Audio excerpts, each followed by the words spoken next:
Michael Ficery, a 51-year-old from Southern California, epitomized the spirit of an off-the-grid adventurer. Adopted into the Ficery family along with his sister, Michael quickly embraced a life that intertwined with the great outdoors. His family fondly recalled his exceptional memory, particularly for hiking trails and paths, a skill that makes the circumstances of his disappearance in 2005 all the more baffling and heart-wrenching. On June 15th of 2005, Michael embarked on what was supposed to be a routine solo hike in Yosemite National Park, entering through the Hetch Hetchy Reservoir. His initial plan was to hike through a series of scenic points, including Rancheria Falls, Till Mountain, Lake Vernon, and Beehive, before completing the loop back to the reservoir. However, in a last-minute decision that would later puzzle everyone, Michael chose to trek along the Pacific Crest Trail towards Till Mountain instead. Fellow hikers on the Pacific Crest Trail reported spotting Michael on his way to Till Mountain. These sightings would later be marked as the last confirmed instances of anyone seeing or hearing from him. The alarm was raised on June 19th, when Michael had still not returned from what was intended to be a short hike. His family, familiar with his tendency to overestimate his hiking distances, initially hoped that there was a simple explanation for his absence.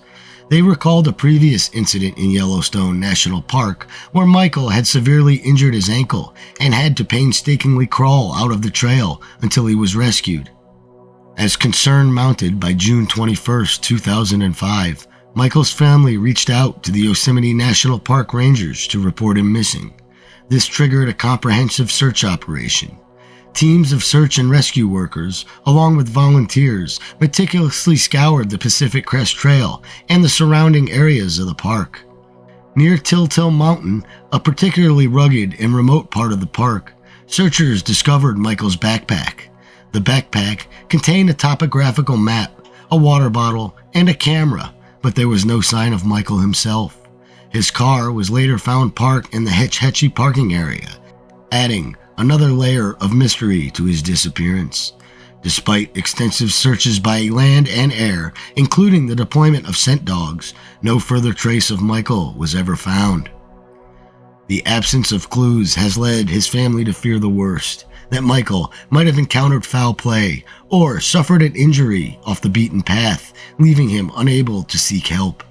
In the years following his disappearance, Michael's sister has become a fervent advocate for hiker safety. She dedicates her time to educating hikers about the risks of solo trekking and the critical importance of being adequately prepared for every hike. She also volunteers to assemble hiking backpacks, ensuring that they are equipped with essential supplies suitable for various terrains and weather conditions, a tribute to her brother's legacy. Michael Ficery is described as a white male with gray hair and green eyes. He stands between 5'8" and 5'10" and weighs between 150 to 165 pounds. At the time of his disappearance, he was last seen wearing a faded blue or gray t-shirt with the sleeves ripped off, olive green or khaki-colored shorts, and a torn pink or red scarf. Notably, he was not carrying adequate supplies for an extended hike, and he also had a beard and mustache. This story resonates deeply with those who share a passion for the wilderness and the mysteries that it holds. Anyone with information about Michael's disappearance is encouraged to contact Yosemite Park officials. The story of Dr. Sam Dubal, a man whose disappearance in the wilds of Mount Rainier National Park has left a void in the hearts of those who knew him, and a puzzle for those drawn to the mysteries of our natural world. Dr. Sam Dubal was not just like any other hiker lost to the unpredictable whims of nature. He was a beacon of intellect and passion, a 33-year-old assistant professor at the University of Washington.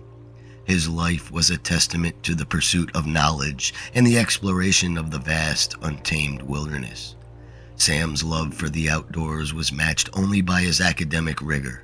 A seasoned traveler, he had ventured through the rugged terrains of the Himalayas, where the earth touches the sky, seeking not just adventure, but a deeper connection with the world around him. But who was Dr. Sam Dubal beyond the headlines and the search reports? Born with a thirst for understanding the human condition, Sam embarked on an educational journey that saw him graduating from Stanford, immersing himself in the rigorous medical curriculum at Harvard Medical School, and ultimately earning a PhD in medical anthropology from UC Berkeley. His academic pursuits were driven by a profound desire to unravel the complexities of humanity, to explore what binds us in our shared experience and what divides us in our individual struggles. Sam's work and research took him to the heart of Uganda, where he focused on the Lord's Resistance Army, a group as controversial as it is misunderstood. It was here, amidst the backdrop of conflict and resilience, that Sam found the inspiration for his book, Against Humanity: Lessons from the Lord's Resistance Army. This was not just another academic adventure. It was a bold critique of the very concept of humanity, challenging the foundation of human rights and humanitarian missions. Through his writing, Sam sought to illuminate the shadows of the human experience, to question the constructs that define our understanding of good and evil, right and wrong. His journey was not solely about exploring the external landscapes of our planet or the societal structures of distant cultures. It was about an inward quest, a relentless search for truth and meaning in a world that often seems devoid of both. Sam's work bridged the gap between the academic and the personal, inviting us to ponder the essence of our being and the paths we chose to navigate through the journey of life. As we explore the mystery of Dr. Sam Dubal's disappearance, we are reminded of the fragility of human existence and the indomitable spirit of those who dare to question, to seek, and to dream. Sam's story is a reflection of our innate desire to connect with the world beyond the confines of our immediate reality, to venture into the unknown in pursuit of something greater than ourselves. In the silence of the mountains where Dr. Dubal walked, there echoes a call to each of us, a call to explore, to understand, and to cherish the profound mysteries of our universe. In a chapter that would introduce an unwelcome twist in the narrative of Dr. Sam Dubal's life, October 9th of 2020 dawned with the promise of adventure. On this day, Sam embarked on what was to be a solitary journey through the serene landscape of Mount Rainier National Park, choosing the Mother Mountain Loop Trail as his path for exploration. The allure of the trail, with its breathtaking vistas and the tranquil solitude it offered, was irresistible to a soul as adventurous as Sam's. With his preparations complete and his spirits high, he set off into the heart of the wilderness, expected to return by the following day, October 10th. However, as the hours turned into days and unsettling silence took hold, the man who had ventured into the embrace of nature did not return as anticipated. On the day of his departure, fellow hikers and nature enthusiasts reported spotting Sam near Lake Mowich, an area known for its stunning beauty and peaceful surroundings. This sighting would later mark the last known point of his presence in the vast expanse of the park. The realization that Sam had not returned on schedule prompted concern and action. By October 12th, with no word from Sam and no sign of his return, the alarming reality set in. He was missing. The absence of communication from him, a hiker both experienced and well-prepared, ignited a flurry of worry among his family, friends, and the hiking community. The news of his disappearance spread rapidly, casting a shadow over the natural splendor of Mount Rainier. As the search for Sam Dubal began, so too did a chapter filled with uncertainty, hope, and the collective desire of a community seeking to find one of their own. In response to Sam Dubal's disappearance, a concerted and extensive search operation was swiftly launched by the Mount Rainier National Park Service, drawing upon the dedication and expertise of both park rangers and a brigade of volunteers. This united effort saw the wilderness combed with meticulous care, as search teams navigated the rugged and diverse terrain of the park with the singular aim of locating Sam. Despite Sam's thorough preparation for his journey, which included a range of equipment designed to ensure his safety and comfort in the wilderness, the search yielded little in the way of clues. The discovery of a water bottle near the Loop Trail stood as the lone tangible link to Sam's path through the expansive natural landscape. This finding, though significant, did not lead to the breakthrough that the search teams and Sam's loved ones had hoped for. As the days passed, the operation faced mounting challenges. The weather, always a force in the high mountains, turned against the search efforts. Poor conditions hampered the ability of the teams to cover ground and thoroughly search potential areas where Sam might have been. Visibility was reduced, paths became treacherous, and the inherent risks of mountain search and rescue operations were magnified under such adverse weather conditions. With each passing day, hope waned as the elements continued to obstruct the search. After several days of relentless effort, faced with the daunting reality of the situation and the unforgiving nature of the environment, the decision was made to suspend the operation. Sam was presumed dead, leaving a void in the hearts of those who knew him and a lingering question in the minds of those involved in the search. The decision marked a sad moment, a pause in the physical search, but not an end to a quest for understanding as to what happened to Dr. Sam Dubal on his hike in Mount Rainier National Park. Mount Rainier is a towering figure in the landscape of the Pacific Northwest. It stands as a sentinel over the surrounding terrain.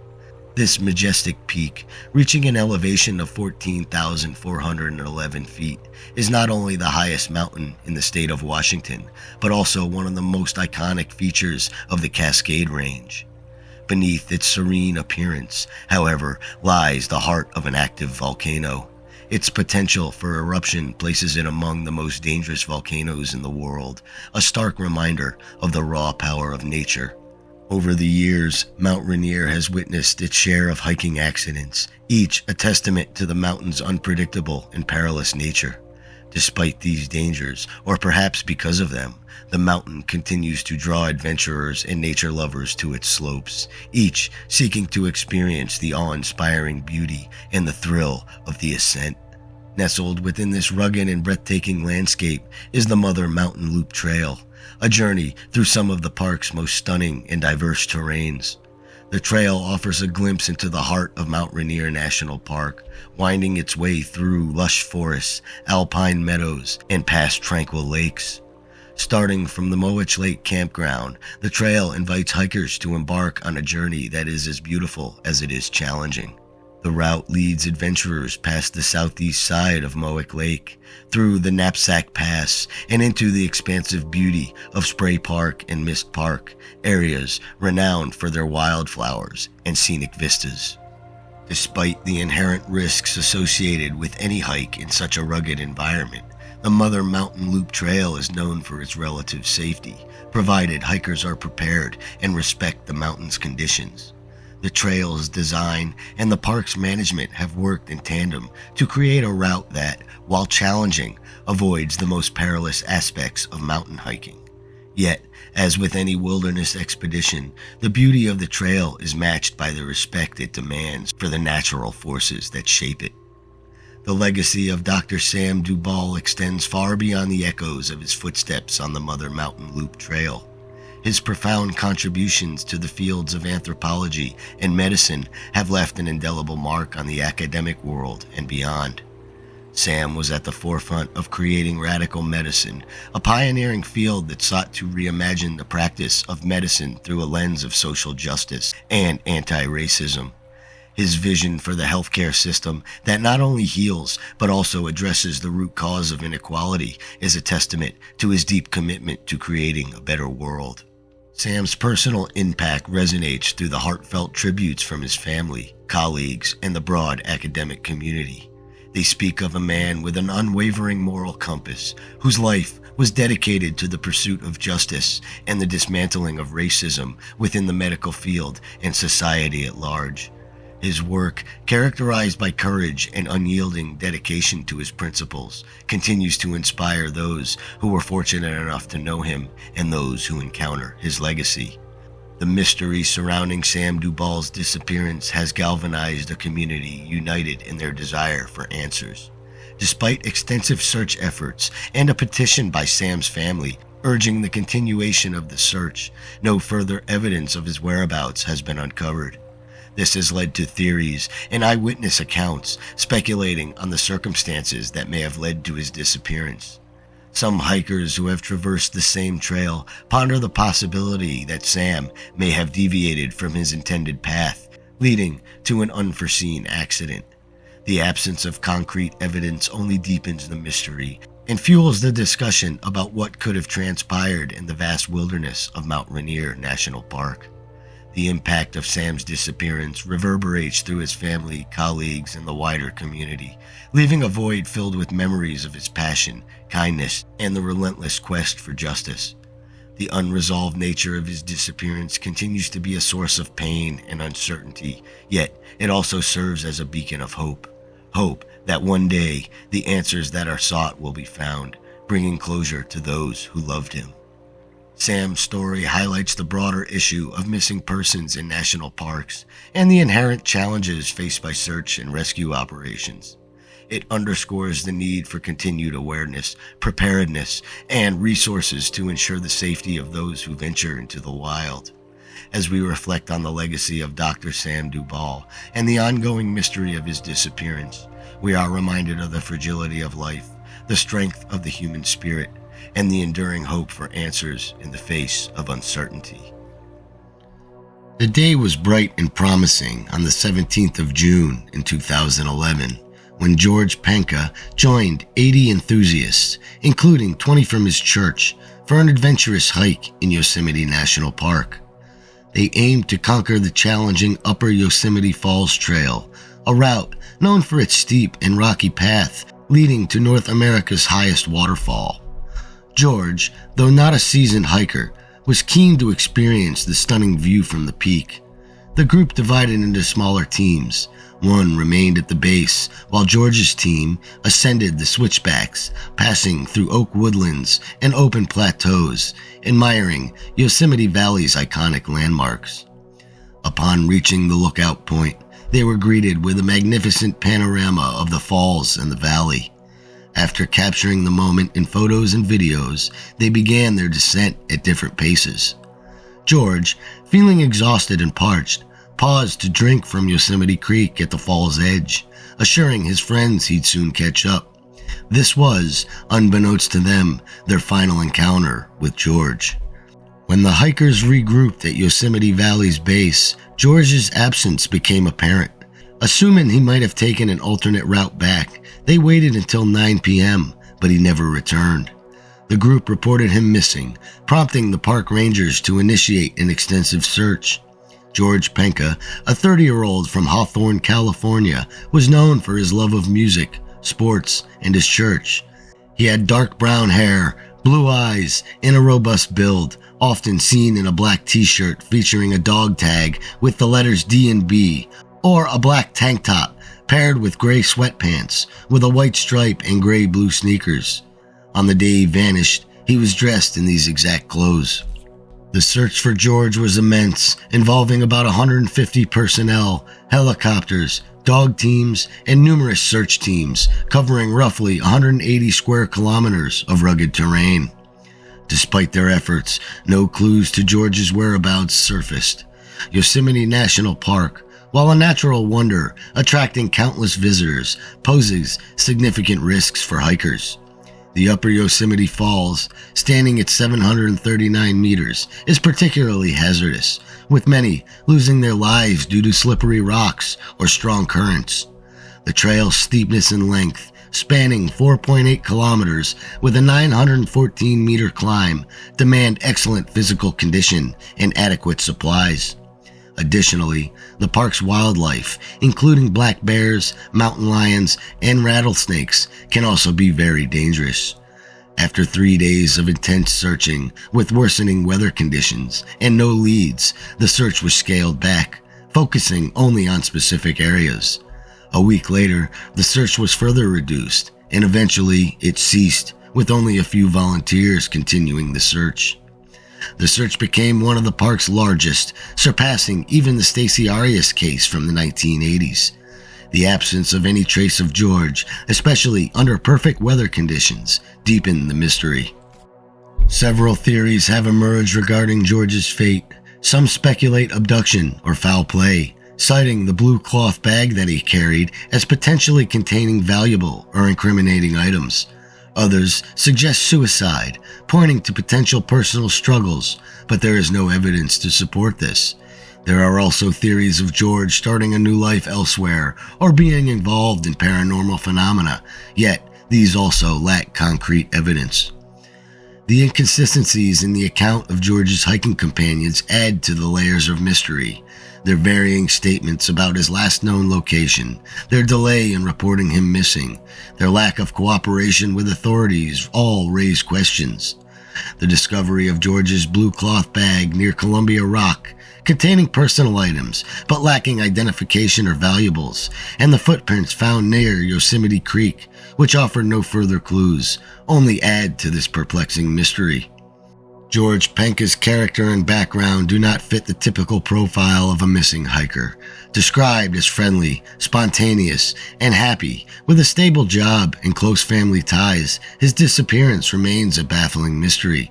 Despite extensive searches and investigations, no conclusive answers have ever been found, leaving his family and friends in a state of unresolved grief and mystery. George Penca's case stands as one of the most enigmatic and unresolved disappearances in the history of Yosemite National Park. And now we'll travel back to the summer of 1981, when 14-year-old Stacy Arias embarked on a guided excursion in Yosemite National Park. Sporting retainers on her upper and lower teeth, her shoulder-length blonde hair was fashioned in the popular Farrah Fawcett style. Shortly before this journey, she had attended prom with her boyfriend, despite her young age. Known for smoking at 14, we acknowledge that everyone makes dubious choices at that age, and most live to regret them. Stacy, her father George, and 6 others embarked on a 4-day Yosemite backcountry adventure with 2 guides. They traveled on horseback along the High Sierra Loop Trail, reaching the campsite on Friday afternoon, July 17th. This campsite, one of 5 in the High Sierra's 49-mile loop, each a day's hike apart, had 9 tent cabins for up to 32 people, but lacked running water and electricity. Planning to relax for the day, Stacy changed into a t-shirt, off-white windbreaker, maroon and white shorts, and flip-flops, and set off to explore with her Olympus camera. Her father suggested hiking boots instead of flip-flops, but reports conflict on her choice of footwear. With just her camera, cigarettes, and gum, Stacy headed towards a nearby lake. Gerald, an older group member in his 70s, accompanied her for 20 to 30 minutes before resting, while she continued alone. Later, the tour guide recalled seeing her on a rock 50 yards south of the trail. If she was heading to Sunrise Lake, the closest lake at a mile away, she would have reached it in under an hour. This picturesque, accessible location is the most likely destination, though other water bodies in the area might have been dry in summer. Hours later, when another group of hikers arrived, they hadn't seen Stacy. Her father, the tour group, and the High Sierra camp staff began a search, soon involving park authorities. Despite searching into the night, they found nothing. The next morning, the National Park Service initiated an official search with about 100 people, including volunteers, search and rescue members, and park employees. Covering a 5-square-mile grid around the campsite, constrained by natural barriers in the distance a 14-year-old could travel, the searchers were paid $4 an hour, equivalent to about $13 today, and rock climbers were paid $10 an hour, or about $32.65 in today's money. Half were volunteers, and 3 helicopters assisted in the 11-day search, costing around $55,000, nearly $180,000 in today's money. For comparison, the high-profile Gabby Petito case took a year to reach a similar cost at a police payroll. Tragically, unlike Gabby Petito, Stacy Arias' remains were never found. The detailed search efforts in the Sierra Nevada's highest elevation meadow at 8,600 feet faced uncertain temperatures ranging from 90 degrees by day to 47 at night.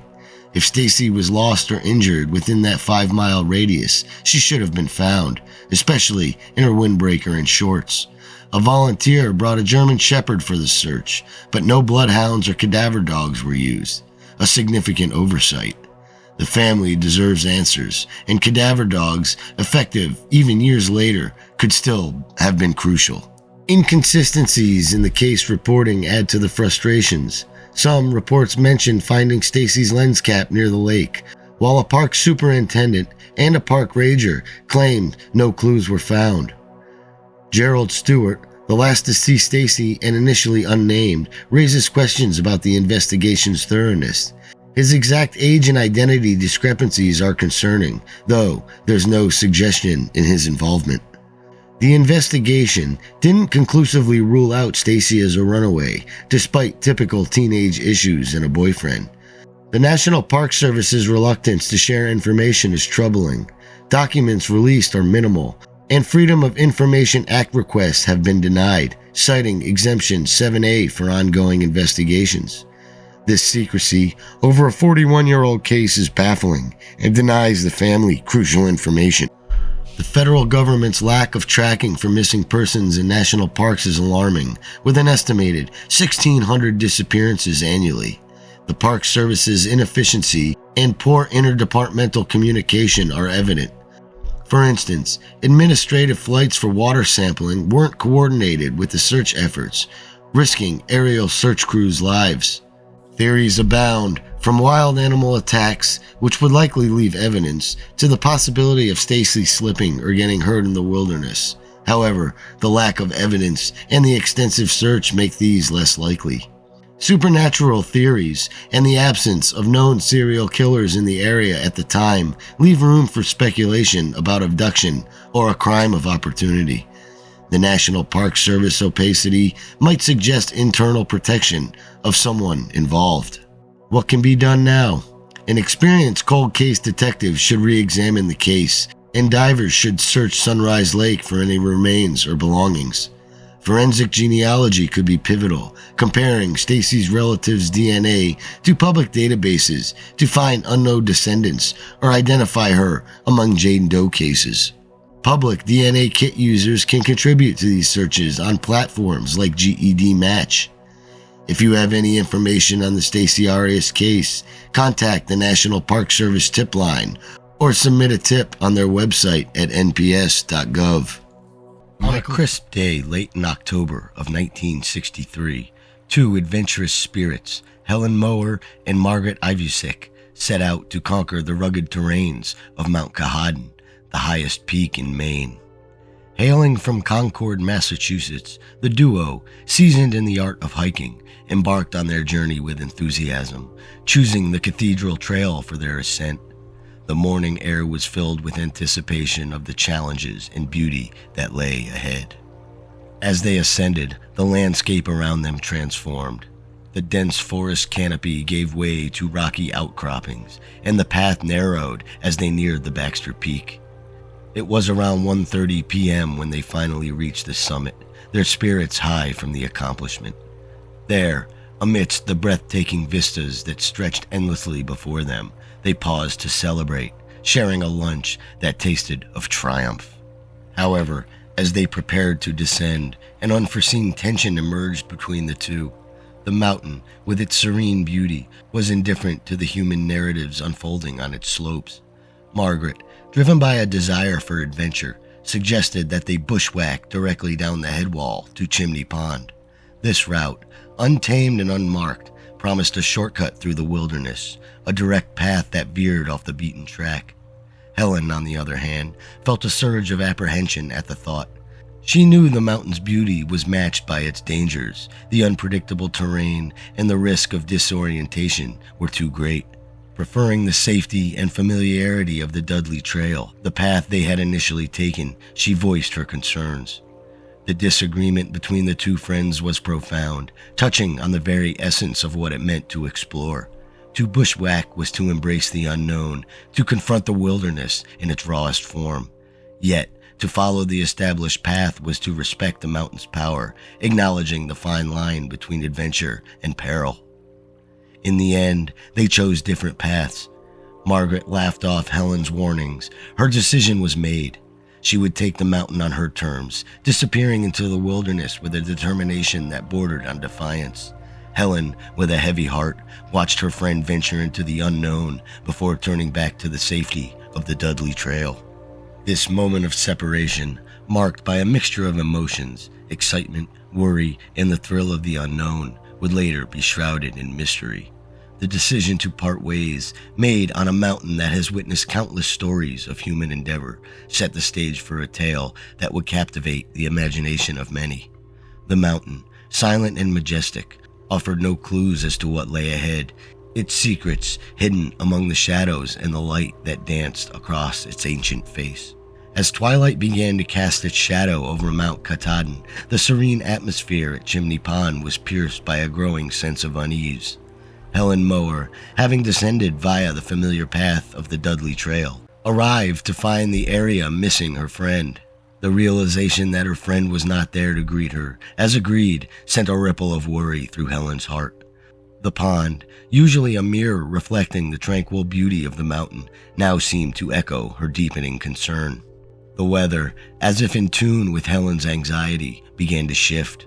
The once clear skies darkened, and a foreboding chill swept through the air, signaling the approach of a storm. Mount Katahdin, known for its sudden and severe weather changes, was living up to its reputation. As Helen called out into the encroaching darkness, her voice seemed small against the vastness of the wilderness. Then, unexpectedly, a response cut through the silence. Margaret's voice, calling for help, carried down from a head wall, an imposing barrier of rock that stood between her and safety. She was trapped, unable to advance or retreat. The urgency in her voice was clear, even from a distance, painting a vivid picture of her predicament. Faced with this dire situation, Helen rushed to the ranger station, where she found Ranger Ralph Heath. Heath, an experienced guardian of the park, listened intently as Helen recounted the events. Despite the worsening weather, which would make any rescue attempt perilous, Heath recognized the gravity of the situation. The mountain, indifferent to the fates of those who dared its paths, was closing in with its storm. Ralph Heath, no stranger to the mountain's nature, felt a deep responsibility for the souls under his watch. His initial hesitation, born from a knowledge of the risks involved, was quickly overshadowed by a resolve to act. The life of a hiker hung in the balance, and in the world of wilderness rescue, timing could mean the difference between life and death. Thus, with determination etched into his features, Heath made the decision to intervene directly. The pending storm, the uncertain terrain, and the fading light would not deter him. In that moment, he embodied the spirit of those who serve as stewards of the wild, those who step forward when the wilderness calls, regardless of the potential risks. This unfolding crisis, set against the backdrop of Mount Katahdin's rugged landscape, was more than a test of survival. It was a testament to the bonds formed in the face of adversity, the duty of those tasked with safeguarding nature's domain, and the unpredictable drama that the mountain stages for those who venture onto its slopes. As Helen and Ranger Heath prepared to confront the challenge before them, the mountain awaited, its silence a profound reminder of the mysteries that it held. Under a cloak of gathering clouds and whispering winds, a story of bravery and determination unfolded. Ranger Ralph Heath, standing at the threshold of night and the unknown, made a critical decision to reach out to Margaret, stranded and alone on a treacherous headwall. His voice, a beacon in the darkness, traversed the cold air, advising her to stay put and not move. The promise of help was on the horizon, a sliver of hope in the vast wilderness. Despite the wisdom of waiting for daylight and the strength of numbers, the urgency of the situation pierced Heath's seasoned heart. The mountain, indifferent to the dramas enacted upon its slopes, was a silent observer as Heath prepared for a rescue attempt that defied all the odds. As night enveloped the landscape, at around 11 p.m., he embarked on a solitary journey up the Dudley Trail, a path he knew as well as the back of his hand, yet it now took a new dimension under the veil of darkness and of the incoming storm. The night rescue attempt, fraught with challenges, was a testament to Heath's resolve. The mountain's unpredictable nature, coupled with the absence of light, rendered the path both a physical and psychological maze. Although he could not reach Margaret, his determination led him to pinpoint her exact location, a crucial piece of the puzzle in the desperate search and for her safety.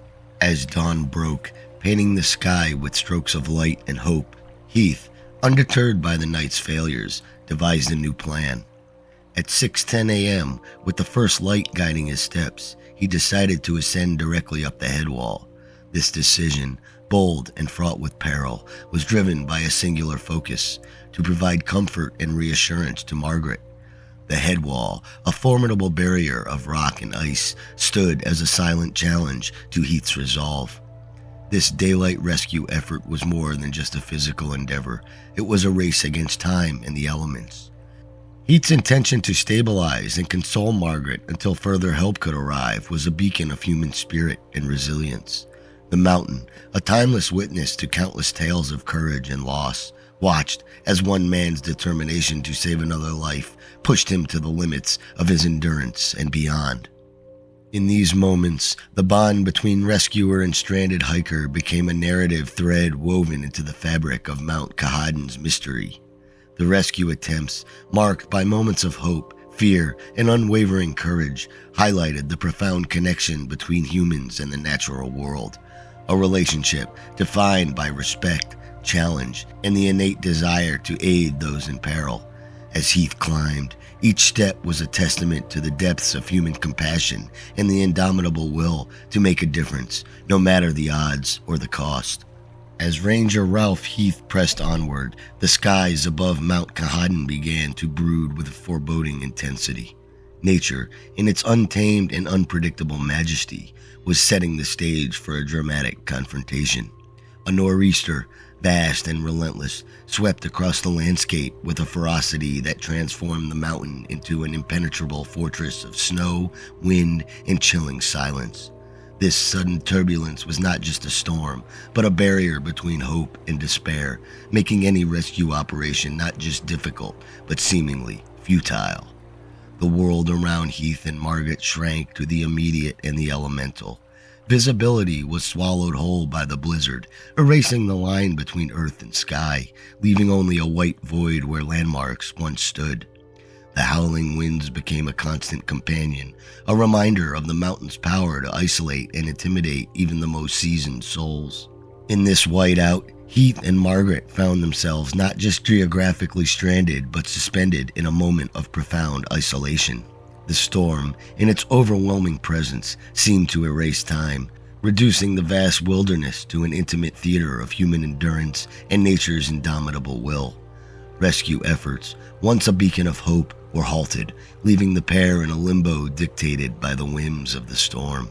The desperation of their situation was palpable, a test of spirit and survival against the backdrop of an indifferent universe. The mountain, shrouded in its winter fury, became a realm of shadows and whispers, where the line between life and the eternal seemed to blur. This was not just a mere physical struggle, but a journey into the heart of mystery itself, where the forces of nature conspired to weave a tale of human vulnerability and resilience. Ralph found Margaret as the storm made its presence felt on the mountain. They took shelter together, bracing against the storm's increasing ferocity. Meanwhile, a ranger sergeant ventured toward Chimney Pond, only to encounter whiteout conditions and gale-force winds by the basin. By midday, the accumulation of 18 inches of snow rendered the trailhead inaccessible to jeeps, and the sergeant's clothing froze solid, cracking at the joints due to the severe cold. Hindered by zero visibility and relentless winds, he was compelled to retreat, recognizing the grave peril that Ralph and Margaret faced, now beyond the reach of any aid or rescue. The next day, Warden Supervisor David Priest established what is now known today as an Incident Command Center at Roaring Brook, mobilizing a continuous effort of at least 35 people. Despite their endeavors, the swift snow accumulation hindered any progress. By November 1st, 5 days after Margaret's predicament began, and 4 days following Ralph's attempt at aid, the consensus was bleak. The rescue teams, having exhausted all options, concluded further attempts and rescue efforts would all be in vain. William Lowell Putnam III, a seasoned mountaineer involved since the onset, voiced on November 3rd his belief that Ralph and Margaret had succumbed to the elements earlier in the week, highlighting the futility of continuing their rescue mission. It wasn't until the following April that Margaret's body was recovered, necessitating the use of chemical salts to thaw the surrounding ice carefully. The autopsy revealed she had succumbed to severe blood loss within hours of her injury. 2 weeks later, Ralph's body was discovered 400 feet above Margaret's final resting place and was airlifted from the scene. His autopsy revealed no apparent cause of death, leading to speculation he might have simply succumbed to the cold in his sleep. In the aftermath of this tragedy, the story of Ranger Ralph Heath's unwavering commitment and ultimate sacrifice offers profound reflections on the essence of service, the depths of personal sacrifice, and the enduring mystery of human resilience in the face of nature's unfathomable forces. Ralph Heath's journey from the battlefields of World War II in Korea to the serene yet unpredictable wilderness paints a portrait of a man who found solace and purpose in the guardianship of nature. His decision to venture into the heart of the storm, fully aware of the perilous conditions awaiting him, was not merely an act of duty, but a profound expression of his deep connection to the wilderness he vowed to protect. This act of selflessness, risking his life for another, encapsulates the very essence of sacrifice, a theme that resonates deeply within the silent, towering presence of Mount Katahdin. The legacy of Ralph Heath, etched into the collective memory of the park and its visitors, transcends the mere recounting of his heroic deeds. Annual ceremonies serve as a reminder of the human element inherent in the wilderness, a testament to the values of sacrifice and service that define the spirit of those who watch over our natural landscapes. Yet, as discussion surfaces about discontinuing the tradition of remembrance, we are prompted to reflect on the importance of honoring such sacrifices, lest we forget the costs of safety and preservation in the wild. As we reflect on Ralph Heath's legacy, we are drawn into the mysteries that envelop his final journey, a reminder of the countless stories that remain untold, hidden within the heart of the wild. His sacrifice and service, emblematic of the profound bond between humans and nature, leave us with an enduring lesson about the strength of the human spirit, the value of remembrance, and the ceaseless call of the wilderness that, even in the most daunting moments, reveals the true measure of our courage and compassion. In the vast and rugged expanse of the Kaibab National Forest, adjacent to the awe-inspiring Grand Canyon, a baffling mystery unfolded in the summer of 2001. This is the puzzling tale of 13-year-old Justin Richardson, whose disappearance has left an indelible mark on the dense wilderness of Coconino County, Arizona. Justin, known for his adventurous spirit and deep affinity for nature, embarked on what was supposed to be an exhilarating exploration with 3 friends who were significantly older, all between the ages of 18 and 21. Their shared passion for the wild and a strong sense of camaraderie led them deep into the forest's heart. However, the adventure took an ominous turn when 2 of their group inadvertently strayed off the path, putting the trip in total disarray. In their concern for the safety of their lost companions, Justin and his remaining friend made the fateful decision to split up. They sought assistance from a stranger they encountered in the wilderness, a rugged individual whose presence in the forest was as mysterious as it was puzzling. While the stranger ventured back into the forest to search for the missing hikers, Justin and his friends hurried to alert the authorities. As search and rescue efforts unfolded, the 2 lost hikers were eventually found, shaken but physically unharmed. However, amidst the chaos, Justin mysteriously vanished, leaving no trace behind. The news of his disappearance sent shockwaves through the small community of Tusayan, a town near the Grand Canyon where Justin lived with his father. Justin's relationship with the Kaibab National Forest was profound. He had traversed its trails numerous times, each expedition honing his resilience and deepening his understanding of the terrain.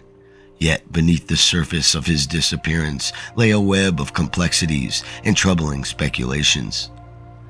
Justin had a history of running away, and rumors began to swirl that he might have chosen to vanish deliberately, perhaps hitchhiking his way out of the wilderness. There was talk that he might have been headed to Chicago, driven by a longing to reunite with his girlfriend who awaited him there. However, the Coconino County Sheriff's Department harbored a grimmer theory. They suspected foul play, an encounter in the forest depths that might have had sinister consequences. The investigation into Justin's disappearance was exhaustive. Authorities combed through the forest, interviewed witnesses, and delved into every aspect of Justin's life. They learned about his complex home life, his popularity, and his tendency to be independent and occasionally rebellious. It was revealed that Justin and his companions had ventured into the forest with the intention of using drugs. Evidence suggested he had been experimenting with drugs and alcohol for about a year before his disappearance. One of the most puzzling aspects of the case was the behavior of the man who had last seen Justin.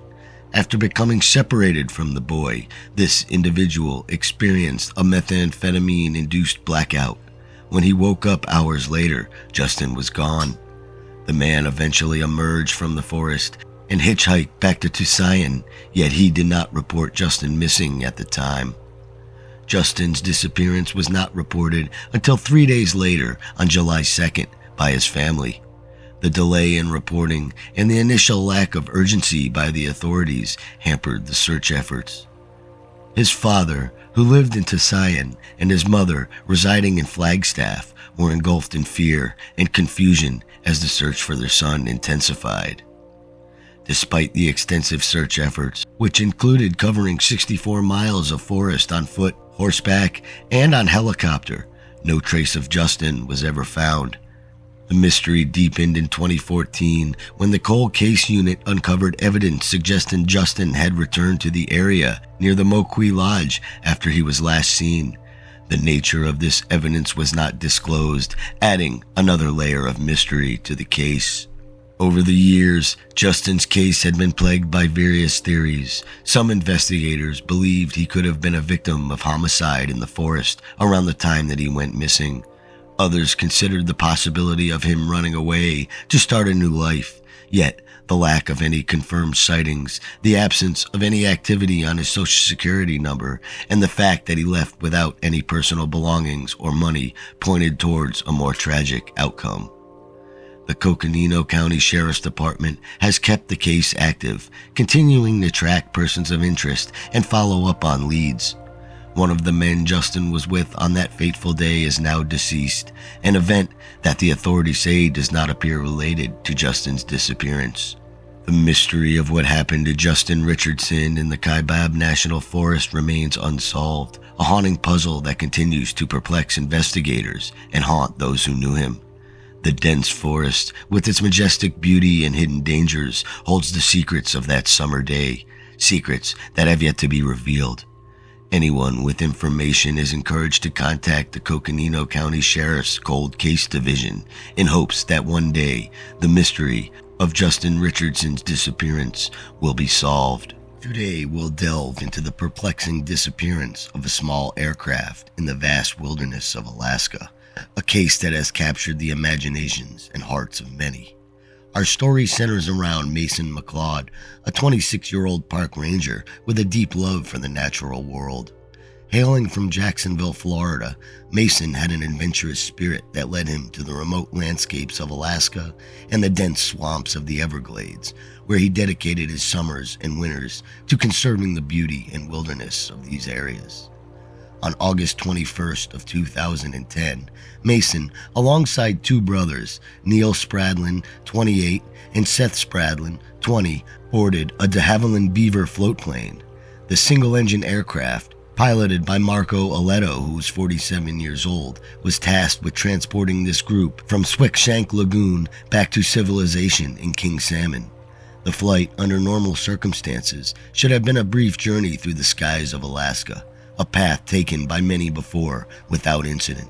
However, this particular flight vanished into the Alaskan wilderness, leaving no trace. The disappearance of the aircraft, with its 4 souls aboard, transformed into a mystery that has echoed through the years. The vast, untouched expanse of Alaska, known for its beauty as much as its unforgiving nature, swallowed the plane whole, sparking one of the most extensive search and rescue operations in the area. What happened to Mason McLeod, the Spratlin brothers, and Marco Aletto that day?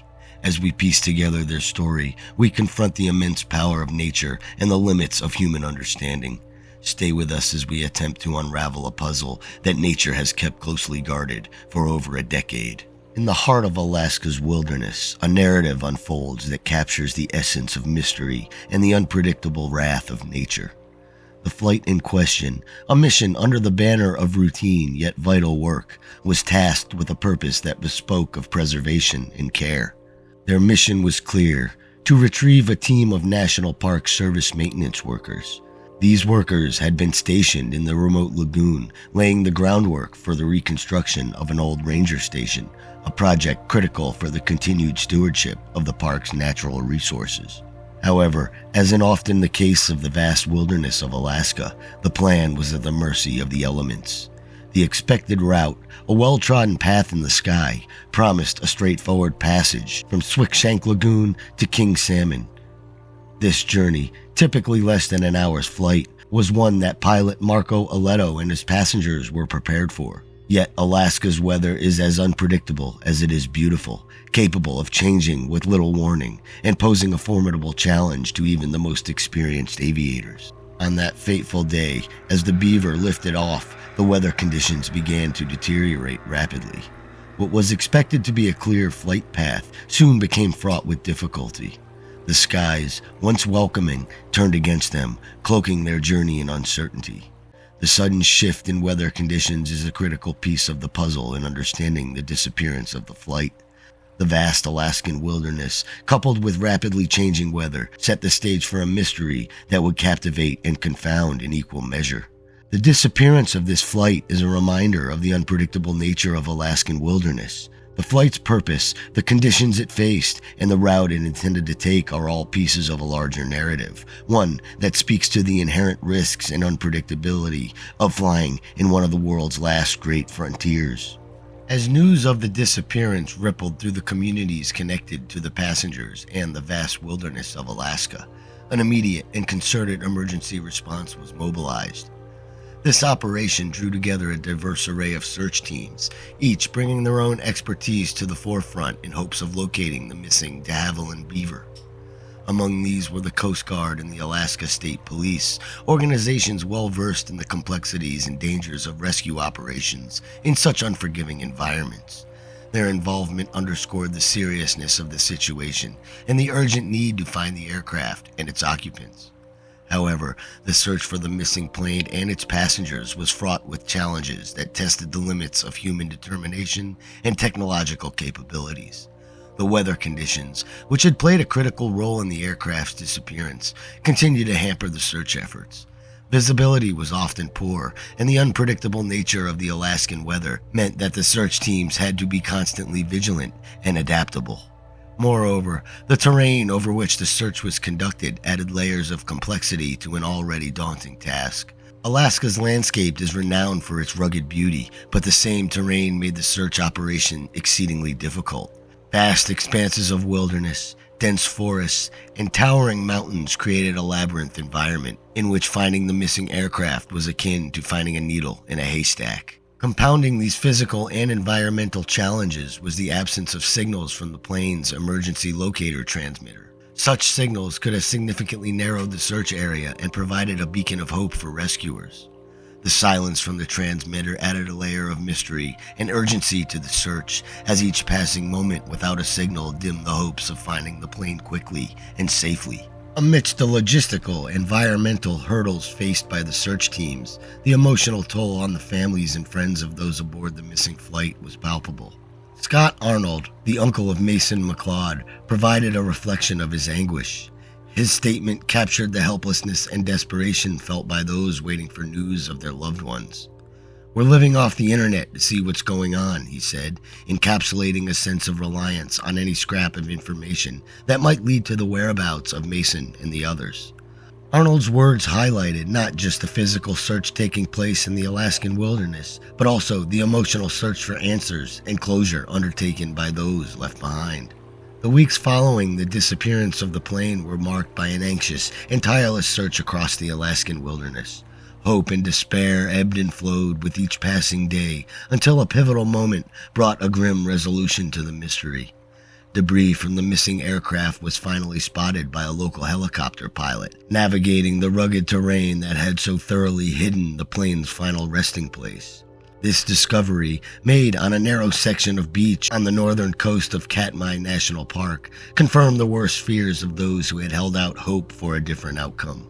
The pieces of wreckage, identifiable by the tail number, showed the reality of the crash, offering somber closure to the extensive search efforts. In the aftermath of the discovery, the National Transportation Safety Board embarked on a meticulous investigation to unravel the events leading up to the crash. Given the absence of a flight recorder, the board faced a daunting task in piecing together the aircraft's final moments. Their findings, while inconclusive regarding the specific sequence of events, pointed to a probable cause that was as unsettling as it was vague: the pilot's temporary unresponsiveness for reasons that could not be established. This conclusion, while providing some answers, left a lingering sense of uncertainty and highlighted the inherent challenges in understanding and mitigating the risks of aviation in such remote settings. The incident and the subsequent investigation brought to the forefront the inherent dangers of flying in Alaska's vast and unforgiving landscapes. Alaska's reliance on small aircraft for transportation is well documented, given the state's rugged terrain and the remote locations of many of its communities and critical infrastructure. This dependence, while a testament to the resilience and adaptability of Alaskans, also underscores the risks associated with aviation in such challenging conditions. The weather can change swiftly and without warning, transforming a routine flight into a perilous journey. The crash of this aircraft served as a stark reminder of these dangers, prompting reflections on the safety measure and protocols in place for aviation in one of the world's most beautiful yet treacherous flying environments. In the wake of the tragedy, the communities touched by the lives of Mason McLeod, Neil and Seth Spradlin, and Marco Aletto sought ways to honor their memory and legacy. Mason, with his dedication to the preservation of the natural landscapes in both Alaska and the Everglades, left a lasting impact on those who knew him and worked alongside him. The National Park Service, recognizing the profound loss of 3 of its own and a devoted pilot, commemorated their service and contributions with heartfelt tributes. Across the vast expanse of wilderness they sought to protect and serve, their names and stories endure, inspiring current and future generations of park rangers and aviators alike. The incident, while steeped in sorrow, prompted a critical examination of flight safety protocols and Park Service operations in remote areas. The National Park Service, alongside the aviation authorities, revisited and reinforced the importance of stringent safety measures, including the functionality and reliability of emergency locator transmitters. The lessons learned from the crash underscore the unpredictable nature of flying in Alaska's rugged terrain and the imperative of preparedness and caution. Training programs for pilots and Park Service employees were scrutinized and enhanced, aiming to equip them with the knowledge and skills necessary to navigate the challenges posed by remote operations. Moreover, the incident catalyzed discussions on the broader implications for flight safety in remote areas. It highlighted the need for continuous improvement in the technologies used for search and rescue operations, and for a deeper understanding of the environmental factors that can so drastically affect the safety of flight paths. Communities, aviation companies, and governmental agencies renewed their commitment to working together to ensure that the skies over Alaska and similar environments remain as safe as possible for those who venture into them. In the remembrance of the lost, their legacy fosters a culture of safety and vigilance that transcends the boundaries of national parks and remote wilderness areas. The lessons drawn from their story inform ongoing efforts to protect the lives of those who explore, serve, and protect the natural world. Through improved safety measures, enhanced training, and a collective commitment to remembering the past, the tragedy serves as a beacon, a guiding effort to prevent future loss in the challenging, yet awe-inspiring frontiers that they so cherished. In the captivating and enigmatic wilds of Idaho, a puzzling tale of a young man's sudden disappearance continues to intrigue both authorities and the public alike. Terrance Woods Jr., a talented filmmaker with an adventurous spirit, vanished without a trace, leaving behind a plethora of questions and speculations. Today, we embark on a journey deep into this chilling story, uncovering the known facts and various theories surrounding his mysterious disappearance. But beware, this tale is not for the faint-hearted. As we venture into the eerie unknown, you may find yourself questioning everything you know about reality. Join us now as we delve into the heart of this enigmatic tale, retracing the steps of Terrance Woods Jr. and attempting to piece together the puzzle of his vanishing.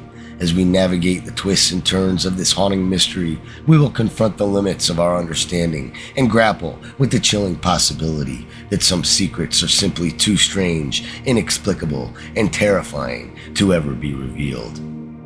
Terrance Woods Jr., a passionate filmmaker from Maryland, was known for his dedication to the film industry and had an impressive resume working on various documentaries and television shows. However, the events that unfolded in the fall of 2018 cast a shadow over his promising career, leaving those who knew him shocked and confused. In that year, Terrance found himself employed by Raw TV, a British production company tasked with creating a documentary series for the Discovery Channel called Gold Rush. The series followed adventurous gold miners as they braved the wilderness of Idaho in search of fortune and glory. Excited by the challenge and eager to explore the great outdoors, Terrance was the perfect fit for the project. The Idaho backcountry, known for its breathtaking landscapes and untouched beauty, also harbors a darker side, with tales of supernatural occurrences, mysterious disappearances, and eerie encounters. As Terrance and the television crew ventured into this remote and haunting landscape, they were well aware of the challenges they would face. The terrain was treacherous, the weather unpredictable, and the locations they sought were often difficult to access. Yet they pressed on, determined to tell the story of the region's gold mining past. It was amidst this adventure and exploration that the inexplicable events on October 5th, 2018 unfolded, forever altering the lives of those involved and casting a dark shadow over the Idaho wilderness. On that fateful day, the crew was exploring the Penman Mine, a site known for its hazardous conditions and ghostly lore. Little did they know that the eerie atmosphere surrounding them would soon give way to a far more sinister reality. After breakfast and a final equipment check, the crew set off towards the Penman Mine, eager to capture the haunting beauty of the abandoned site on camera. As they made their way through the dense forest, Terrance appeared to be in good spirits, chatting and joking with his colleagues while navigating the challenging terrain. The camaraderie among the team members kept morale high despite the demanding work and long hours. As the day went on, they captured stunning footage of the Penman Mine's decaying structures and eerie tunnels. By late afternoon, as the sun dipped towards the horizon, casting a golden light over the Penman Mine, the crew began packing up their equipment to return to the base camp. Unexpectedly, Terrance stepped away from the group and sprinted downhill through the forest, leaving his stunned colleagues behind. Without any warning, Terrance vanished into the wilderness, leaving his fellow crew members shocked and confused. They immediately alerted the authorities and began a frantic search, but despite their efforts, Terrance seemed to have disappeared without a trace. The suddenness and inexplicability of Terrance's disappearance sent shockwaves through the crew and the nearby community.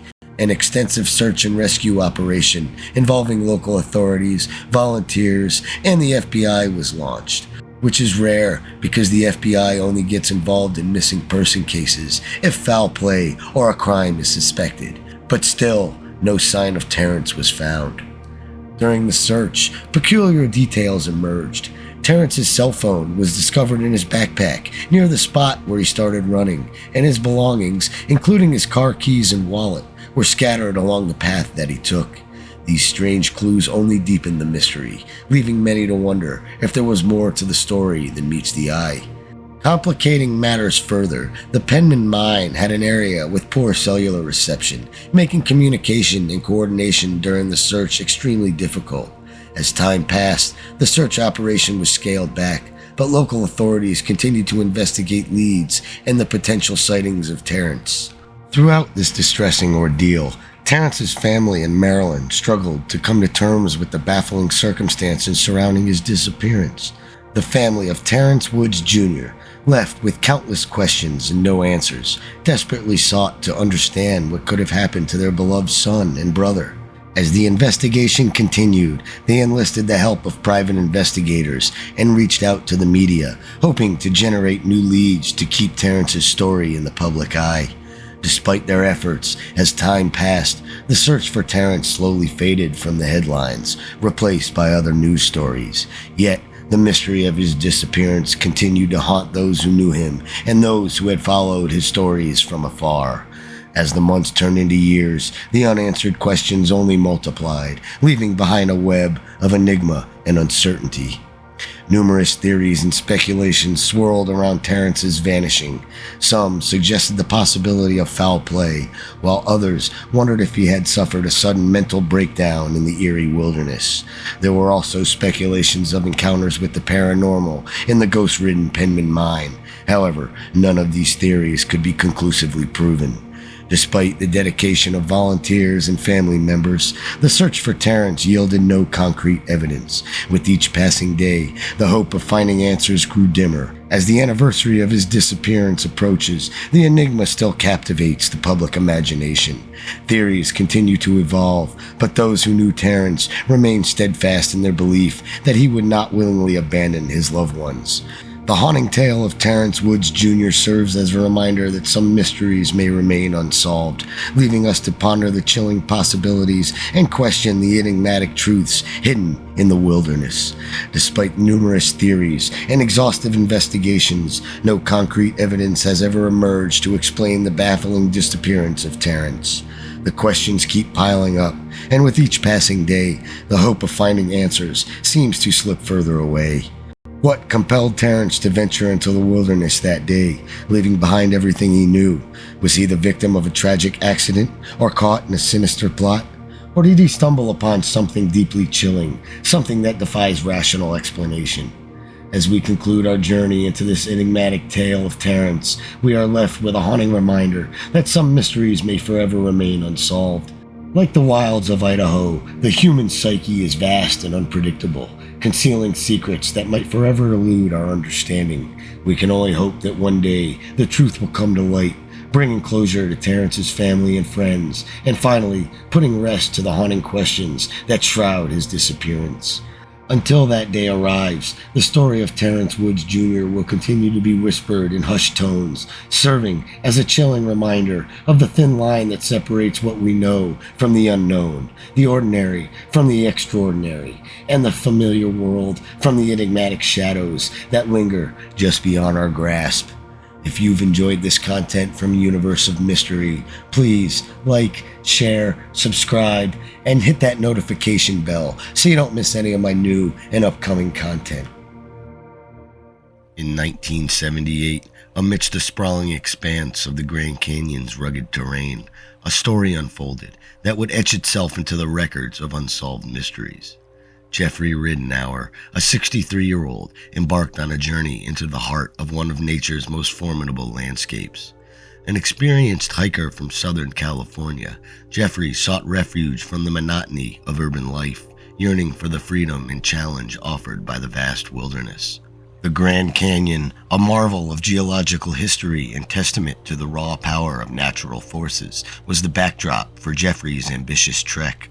He planned to navigate the south rim of the canyon, a route he had braved only once before. His preparation was meticulous. He parked a station wagon in the Tanner Trails parking lot and had a bicycle strategically placed at the New Hance Trail's end. Jeffrey's journey was to span between these points, traversing the Colorado River's banks, climbing cliffs, and navigating ledges that have witnessed eons of history.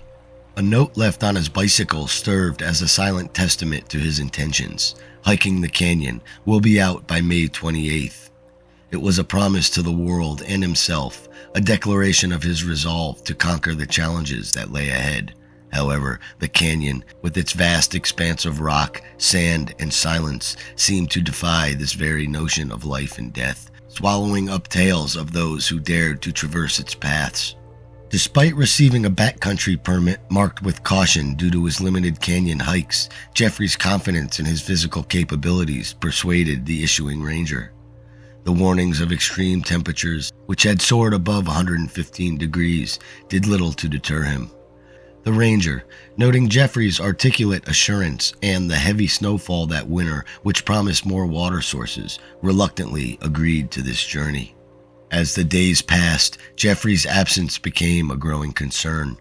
The permit he was supposed to return went unsubmitted, prompting a search that would soon reveal the mysterious disappearance of his vehicle.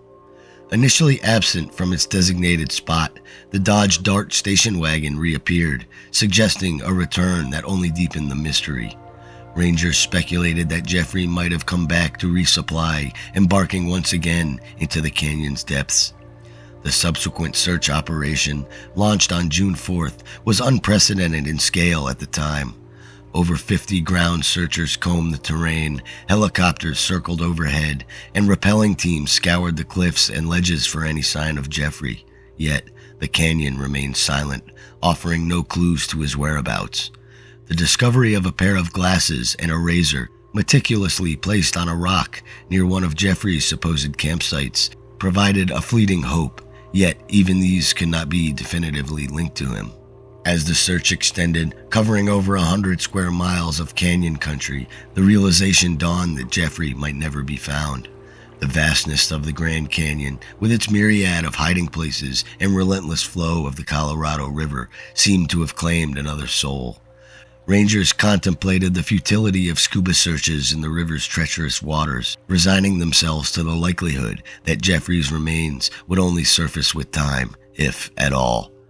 The mystery of Jeffrey Ridenour's disappearance remains unsolved, a narrative lost to the echoes of the Grand Canyon.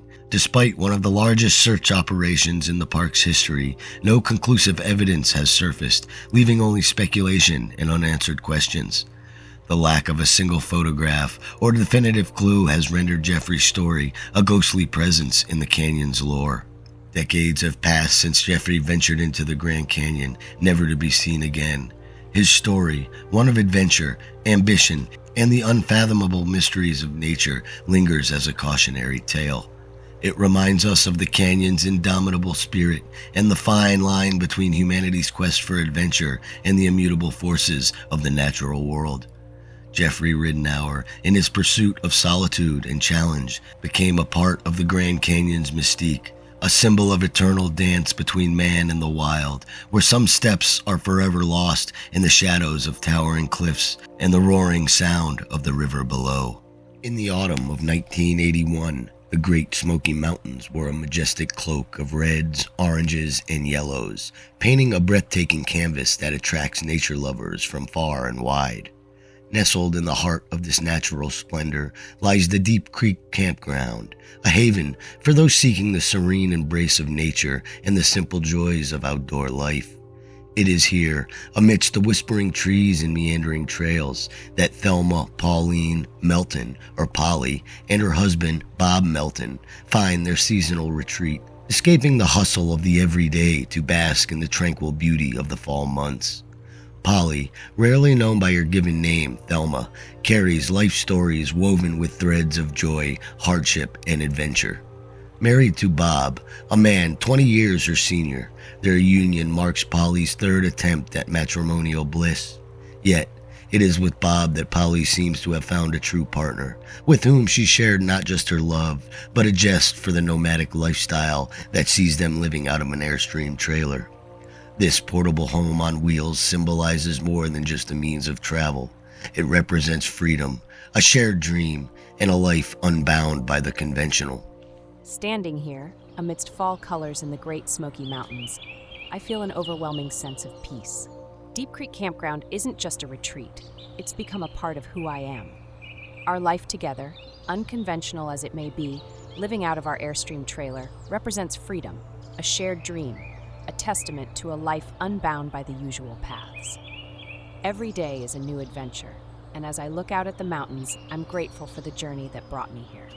With Bob by my side, I've found a completeness I didn't know I was searching for. This life, our life, is unconventional, but it's ours, and I wouldn't have it any other way. This is my home. Their bond, strengthened by the shared silence and laughter within the compact walls of their airstream, grows deeper with each passing year. Bob, now 78, finds his world increasingly confined to the interior of their mobile home. His health, a declining slope that contrasts sharply with the vibrant landscape outside. Polly, 58, vibrant and full of life, finds solace and strength in the great outdoors, her passion for hiking undimmed by the passing years or her own battles with health issues. Each fall, as the mountains call, Polly and Bob make their trip to the Deep Creek campground. It's a ritual, an annual journey that Polly treasures above all else. For 2 decades, this tradition has anchored her, a constant in her life marked by change. The campground, with its community of fellow retirees and nature enthusiasts, becomes a second home, a place where Polly is not just known but cherished. Here, friendships are forged in campfires and conversations under the vast canopy of the stars. The dynamics within this close-knit community are unique. Newcomers are embraced only through a collective nod of approval, a testament to the tight bonds formed in this secluded paradise. Polly, with her easy smile and helping hand, is a linchpin in this community, her presence as familiar as the perennial trees surrounding them. With Bob by her side, albeit more in spirit than on hikes, Polly navigates the trails and the complexities of campground relationships with equal ease, her life rich with the threads of nature, love, and communal living. Arriving at Deep Creek Campground in the heart of the Great Smoky Mountains' fall splendor, I was immediately struck by the vibrant colors and the sense of community that seemed to permeate the air. I had heard about the close-knit group of retirees and nature lovers who called this place a second home, and I was eager to find my own place among them. It wasn't long before I learned of Polly and Bob Melton, pillars of this community. Polly, with her infectious smile and generous spirit, quickly became a figure of intrigue and admiration for me. She navigated the campground and its relationships with a grace that made her beloved by all. Bob, though less physically present on the trails, was equally a part of the community's heart, his bond with Polly, a testament to enduring partnership. As the days passed, I found myself becoming more intertwined with the life here. The welcoming nature of the community, so deeply influenced by Polly's warmth and Bob's quiet strength, offered a sense of belonging I hadn't known I was seeking. Around campfires and under the canopy of stars, I began to weave my own threads into the fabric of this community, discovering a life enriched by nature, companionship, and shared stories. Here, in the embrace of the mountains and the company of newfound friends, I found a home. As 1981 unfolds, the serene beauty of the Smoky Mountains and the predictable rhythm of campground life mask the undercurrents of mystery that swirl quietly beneath the surface. Little does anyone know, this year will etch the name Thelma, Pauline, Polly, Melton into the fabric of unsolved mysteries. Her story, a whisper among the rustling leaves, a shadow in the misty expanse of the mountain that she so dearly loves. On the morning of September 25th, 1981, the dense canopy of the Great Smoky Mountains seemed to hold its breath, a prelude to the day that would etch itself into the memory of the Deep Creek campground. Polly made an uncharacteristic choice that morning. For years, her routine had been as predictable as the sunrise, including her commitment to serving food to local senior citizens, a task that she approached with a blend of duty and delight. Yet, on this day, Polly opted out, setting aside her volunteer apron for reasons that would remain a whisper among the trees. This decision was the first thread of abnormality in what was to unfold as a mystery. Polly instead turned her focus to the mountains that called to her spirit. As she readied herself, her actions seemed no different from any other day destined for the trails, except for the palpable absence of her usual morning destination. Joined by her friends Red and Truella, the trio set off into the heart of the Smoky Mountains. The air was crisp, the path ahead was a familiar friend to Polly, who had traversed these trails countless times before. Laughter and light-hearted teasing flowed easily among them, a testament to the depths of their friendship and the joy they found in each other's company. Polly, usually keeping pace with Red and Truella, inexplicably began to accelerate, her strides growing longer, her pace quickening, until she was a solitary figure on the move ahead. At first I thought it was all in jest, a playful challenge perhaps, but the widening gap between us felt out of character. "Polly, wait up," I called, half laughing, half concerned. Yet she didn't slow down. My laughter faded into the crisp mountain air, replaced by a growing unease. What prompted this sudden burst of speed? Was Polly simply lost in thought, or was there something more pressing on her mind? As she disappeared from view, a knot formed in my stomach. This wasn't like our Polly, the friend who thrived on our camaraderie, who always made sure we were together, especially in the unpredictable wilderness of the Smokies. I exchanged a look with Truella, both of us masked in confusion and concern. We quickened our pace, hoping to catch up, to return to the comfortable rhythm of our friendship that seemed, in that moment, as distant as Polly herself. The playful banter that had been a constant companion on their hikes fell silent as Polly's form became smaller, eventually disappearing over a crest in the trail. It was a moment suspended in time, when the ordinary act of hiking morphed into the opening scene of a mystery that would haunt the campground. When Red and Truella reached the point where Polly had vanished from their view, they found not their friend, but the empty path, an eerie, quiet setting over the forest. Panic, a foreign intruder on their routine hikes, crept into the hearts of Red and Truella. Confusion painted their features as they called out for Polly, their voices swallowed by the vastness of the mountains. The initial search, fueled by a growing sense of urgency, yielded no sign of their friend. The decision to involve the park rangers marked the escalation of the situation from a simple misunderstanding to a full-scale search and rescue operation. The tranquility of Deep Creek Campground was shattered, replaced by the frantic energy of the search teams and the whispered fears of a community suddenly thrust into the unknown. The moment we realized Polly was missing, a cold wave of panic washed over me. Our calls for her, desperate and hopeful, were just absorbed by the vastness of the mountains, leaving us in a suffocating silence.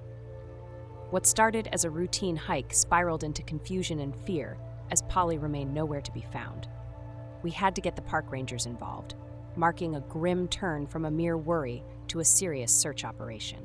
The peaceful atmosphere of Deep Creek Campground was shattered, now pulsing with the urgent movements of search teams and the anxious murmurs of our tight-knit community. As darkness fell upon the mountains, the reality of the situation sank in. The Smokies, a place of joy and refuge for Polly, had become the backdrop for our worst fears. Dawn brought no relief, only the intensification of the search as volunteers joined, transforming the landscape into a frenzy of activity. I was struck by the community's outpouring of support, yet beneath the action, a deep unease gnawed at me. The mountains, our sanctuary, now held a mystery that seemed as vast and impenetrable as the forests themselves. With each unanswered call, with every unturned leaf, the weight of Polly's absence grew heavier, turning what should have been an ordinary day into anything but. Despite the collective resolve fueling the search, each effort seemed to dissolve into the mountain air, leaving behind a trail of frustration and unanswered questions. The distinctive pattern of Polly's shoe prints, a potential breadcrumb in the vast wilderness, offered a glimmer of hope, a tangible connection to the woman who had vanished. Search dogs, with their keen senses, were unleashed into the forest, their noses skimming the ground, seeking any scent of Polly. Yet, even their remarkable abilities seemed to falter against the mystery, leading only to dead ends and deepening the sense of perplexity surrounding her disappearance. The campground and the broader community of Bryson City, bound by the shared rhythm of seasonal migrants and the camaraderie of the great outdoors, found themselves united in shock and disbelief. The tight-knit fabric of this community, where newcomers were embraced only through collective agreement, now faced the unthinkable. Conversations around campfires turned somber, the laughter and stories of yesteryears overshadowed by the pervasive question, what happened to Polly? This collective bewilderment and concern underscored the deep connections formed. where Polly was not just a familiar face, but a cherished member of an extended family. As days turned into weeks without any sign of Polly, the void left by her absence became a breeding ground for theories and speculation. Some theorized the possibility of an abduction, despite the lack of any struggle or witnesses. Theories ventured into the wilderness itself, pondering if an animal attack could be responsible, though the absence of any evidence lent little credence to this idea. Others contemplated a more deliberate disappearance, suggesting that Polly, perhaps overwhelmed by secret troubles or a longing for a new beginning, had orchestrated her own vanishing act. Since the call came in about Polly's disappearance from Deep Creek Campground, the case has weighed heavily on me. Bryson City, usually alive with the camaraderie of outdoor enthusiasts, now feels subdued, cloaked in a silence that's hard to shake. Campfire gatherings, once full of laughter and stories, now revolve around a single question: what happened to Polly? In my time as sheriff, I've seen my share of cases, but none have echoed through the community like this. The absence of evidence for theories like abduction or an animal attack only fuels more speculation.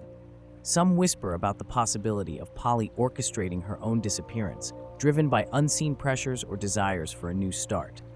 With no sign of her, these theories and the collective sense of loss only deepen. Polly was more than a missing person. She was a beloved part of our community fabric. The mystery of her disappearance, set against the backdrop of the Smokies, is a puzzle that's proving difficult to solve. My role demands objectivity and focus on the facts, yet I can't help but feel entwined in the community's search for answers and closure. This isn't just another case. It's a quest to restore peace to a community that's lost one of its own.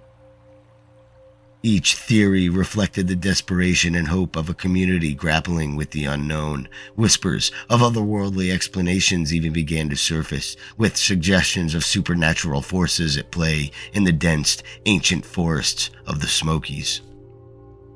As the search expanded in scope and scale, the mystery of Polly's disappearance only deepened, casting a long shadow over the Deep Creek campground and the hearts of those who called it home. As the initial shock of Polly Melton's disappearance settled into a persistent, uneasy quiet, attention turned to the fragments of behavior and evidence she left in her wake. The day before she vanished, Polly deviated from her routine in a manner that was both subtle and striking. Her decision to make multiple phone calls from a location she seldom used for such purposes painted a picture of premeditation, or perhaps a silent cry for help. These calls, shrouded in mystery due to the lack of traceable records, became a focal point for speculation. Who was on the other end of the line? Was Polly reaching out to someone as part of a plan to start anew? Or were these conversations a lifeline thrown in a moment of distress? Who was she calling, and why keep it a secret from us, her friends? At night, the quiet of the camp was a reminder of her absence. Those calls, were they a sign we all missed? The idea that she might have been silently struggling, or even planning to leave, was haunting. Polly was the life of our group. It's hard to imagine she had troubles she didn't share. With every day that passed without a trace of her, those phone calls became a puzzle we couldn't solve, a piece of the mystery that kept us awake at night. It's the not knowing that's the worst part, the feeling of having missed the chance to help a friend in need. Further adding to the complexity was Polly's mental state. Known to be a private person, Polly had navigated the loss of her mother with a resilience that masked the depths of her sorrow. Yet, beneath the surface, there were whispers of depression, a battle fought quietly and perhaps not entirely overcome. The disappearance of Bob's Valium, a medication not prescribed to Polly but within her reach, suggested a turmoil that went deeper than many realized. Was it a coincidence, or did it hint at a desperate attempt to find solace in oblivion? 6 months after Polly stepped into the unknown, a new clue emerged, as baffling as it was unexpected. A check bearing Polly's name was cashed in Birmingham, Alabama. This city, a thread woven into the tapestry of Polly's past, suddenly became a beacon for those searching for answers. The signature on the check, a mimicry of Polly's own handwriting, suggested an involvement but fell short of conclusive proof. Was Polly alive, orchestrating her disappearance with a precision that left her loved ones grappling in the dark? Or was someone else manipulating the strands of her story, casting shadows over the truth? The cash check did not have a clear narrative and injected a new layer of complexity into the theories surrounding Polly's fate. It stood as a solitary signpost pointing towards a life that might still be lived or a ruse crafted to mislead. The implications of this financial transaction rippled through the community, reigniting the embers of hope and suspicion in equal measure. In the search for Polly Melton, every clue seemed to deepen the mystery rather than illuminate the path to understanding. The unusual behaviors, the untraceable phone calls, and the volume that vanished all converged around the cash check, leaving those who sought the truth pondering the mysterious twists of fate that could hide a woman from the world or reveal her secrets to those who dared to look closer. Bob Melton, Polly's husband, found himself adrift in a sea of uncertainty, his health and spirit diminished by the weight of her absence. Friends who had shared trails, laughter, and the simple pleasures of campground life now faced the empty space where Polly once stood, her presence irreplaceably void. The fabric of the community, so tightly knit around shared experiences and mutual affection, frayed at the edges, leaving those within it grappling with a loss that extended beyond the physical. The mystery of what happened to Polly Melton remains a question mark hanging over the Smoky Mountains. The story of her disappearance touched not just those who searched the woods and called her name, but also those who hear her story and felt the chill of the unresolved fate. The emotional toll exacted by Polly's vanishing was not measured in days of searching or miles traversed, but in the quiet moments of reflection, the birthdays and anniversaries that passed without her, and the haunting realization that some questions may remain forever unanswered. The legacy of Polly's disappearance is a story of love, loss, and the relentless pursuit of truth. If you have any information, no matter how small or seemingly insignificant, you are urged to come forward. In the quest for answers, every piece of the puzzle is crucial. It is through this collective effort that we may yet find the closure so deeply sought, not just for Polly's sake, but for those all touched by her story. Thank you. The mysterious disappearance of Michael Legus in Grand Canyon National Park presents a narrative filled with unanswered questions and a search operation that gripped the attention of both authorities and the public. Michael Legus, a 39-year-old man from Toole, Utah, vanished without a trace, prompting an exhaustive search and investigation by the National Park Service and igniting concern among those who knew him and the wider community fascinated by the nature of his disappearance. On a seemingly ordinary day, October 31st of 2017, Michael set out to explore the Grand Canyon, a natural wonder known for its breathtaking views and treacherous terrain. It was at Mather Point, a popular viewpoint on the canyon's south rim, where Michael was last seen at approximately 12:15 p.m. This location, known for its panoramic vistas, would become the center of a perplexing mystery. Dressed in a blue hooded sweatshirt and blue Levi jeans, Michael, standing 6 foot tall and weighing around 230 pounds, with brown and graying hair and hazel eyes, blended into the crowd of tourists and adventurers. Unbeknownst to those around him, this might have been the last time anyone would see Michael Legus alive. As hours turned into days, concern for Michael's whereabouts grew. A friend, alarmed by his absence, reported him missing to the park authorities, triggering an immediate response from the Grand Canyon Rangers. The National Park Service launched a comprehensive search operation, scouring the area at Mather Point and extending their efforts along the rim trail between Pipe Creek and Mather Point in hopes of finding any trace of Michael. The Park Service also reached out to the public, urging anyone who might have seen or spoken to Michael to come forward with information, hoping that piece of the puzzle could lead them to his location. The search efforts, marked by a blend of hope and urgency, continued relentlessly until November 10th, when the grim discovery of a body below the south rim along the rim trail brought the operation to an end. The body, recovered by the National Park Service and believed to be that of Michael Legus, was transferred to the county medical examiner's office for identification and to conduct an investigation into the circumstances leading to his death. Michael's story, like many others who have gone missing in the grandeur and peril of the Grand Canyon, underscores the park's dual nature as a place of unparalleled beauty and inherent danger.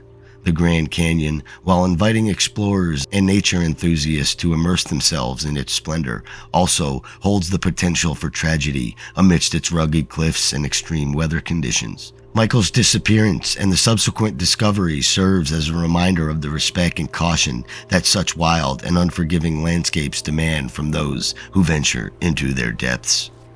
In the heart of California's majestic Sequoia Kings Canyon National Park, James Randall Morgenson was a figure woven into the very fabric of the wilderness that he patrolled. With a career spanning 27 years as a backcountry ranger, Morgenson was not just a custodian of the park's sprawling landscapes. He was a guardian of its secrets and a steward of its unspoiled beauty. His profound connection to the High Sierra, coupled with his unmatched expertise, earned him a reverence that transcended the boundaries of Sequoia Kings Canyon, making him a respected figure among those who tread its rugged terrains. In July of 1996, it marked the beginning of a mystery that would captivate and perplex many. Randy Morgenson vanished into the very wilderness he had dedicated his life to protecting. This disappearance, shrouded in uncertainty, launched an exhaustive search that spanned the vast expanses of the park he knew as his backyard. Despite the efforts of nearly 100 personnel, the earth seemed to have swallowed him whole, leaving no trace behind. It wasn't until 5 years later, in a discovery as startling as his disappearance, that the wilderness relinquished its hold on Morgenson. His remains were found, offering a somber conclusion to his story, but also igniting questions that would linger far beyond this discovery. The narrative sets the stage for a tale of mystery, intertwining the legacy of a seasoned ranger with the mysterious embrace of the wild that claimed him. Good morning, ma'am. How are you enjoying the park today? Oh, good morning. It's absolutely breathtaking here. I've never seen anything quite like it. I'm glad to hear that. It truly is a special place. Are you planning on doing any hiking or backcountry exploration today? Yes, I was thinking about it. But, to be honest, I'm a bit nervous. I'm not very experienced with this kind of terrain. That's perfectly understandable. The beauty of these places comes with its share of risks. But with the right preparation and respect for the environment, you can safely enjoy everything the park has to offer. Do you have a specific trail in mind? I was considering the trail to Mist Falls. I've heard it's beautiful. An excellent choice. Mist Falls is one of the gems of this park.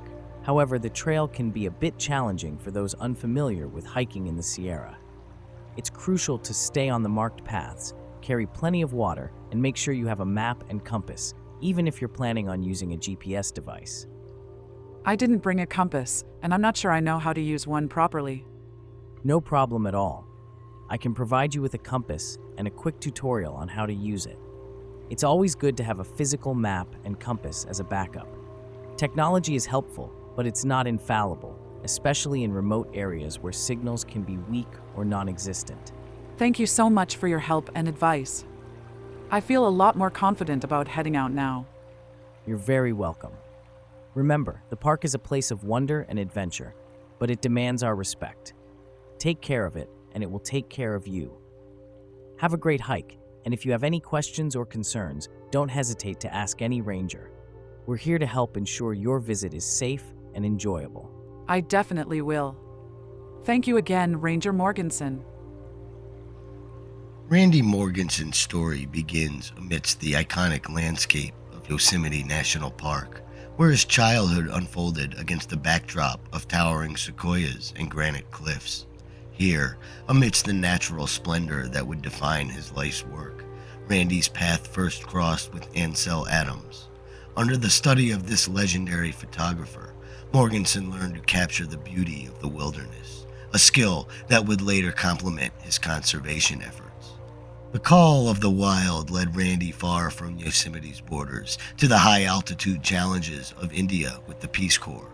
This chapter of his life was not just about service, but also about expanding his skills in mountaineering and expedition planning. The lessons learned in the rugged Himalayas would forge in him a resilience and adaptability that marked his career.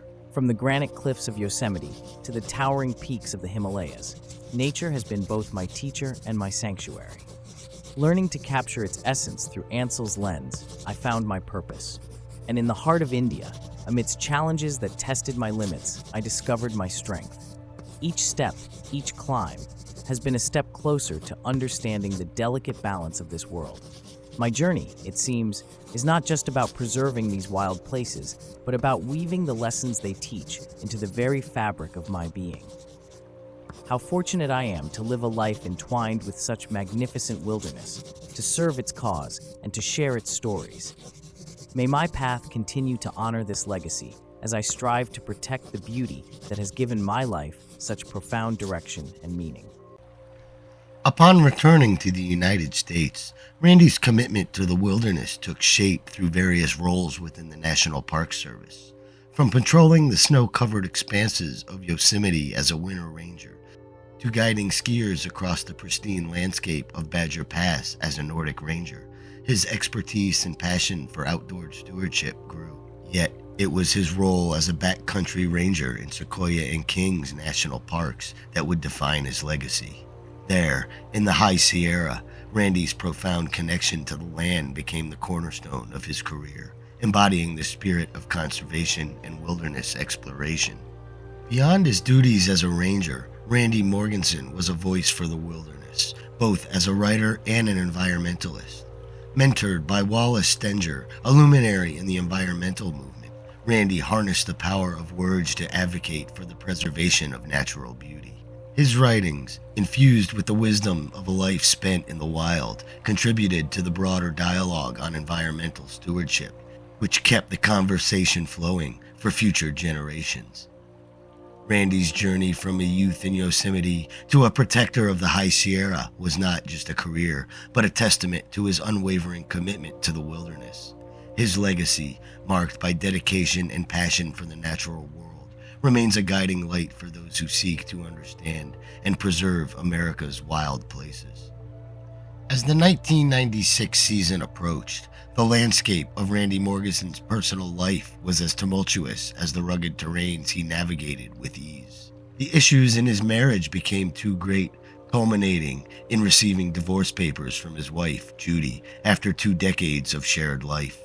This seismic shift in his personal life was further complicated by the emotional fallout from an affair with a fellow ranger, a liaison that, while brief, left an indelible mark on his heart and reputation. I guess you've heard about the divorce papers. Yes, I did. How are you holding up? It's tough, 20 years isn't easily undone. And now, with everything else, I'm sorry for the position I've put you in. It wasn't fair to you or Judy. Randy, we both made our choices. I knew the risks, but it doesn't make this any easier. I worry about you. This whole situation, it's a lot. I've been doing a lot of thinking about us, about my life, about my responsibilities. This affair, our connection, it's meant more to me than just an escape from my troubles. But I see now the ripple effects of our decisions. I understand. And I've been reflecting too. What we have is special, but it's also complicated. Maybe it was the wrong time, or maybe we were seeking something in each other that we should have been finding on our own. Maybe you're right. I just hope in time we can both find a way through this, maybe even find forgiveness. Not just from Judy, but from ourselves. I hope so too. No matter what happens next, I want you to know that I do care about you. And I'll always be grateful for the moments we shared, even if they've led us here. Thank you. That means a lot to me. Let's promise to navigate the future with more care, not just for ourselves, but for those around us too.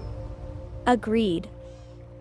Colleagues and friends, accustomed to Randy's unwavering dedication and spirited demeanor, witnessed a profound transformation.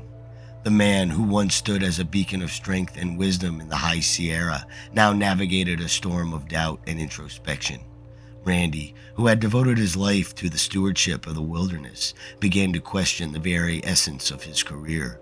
His once vibrant spirit seemed dimmed by the shadows of personal turmoil, casting a shadow over his interactions and daily duties.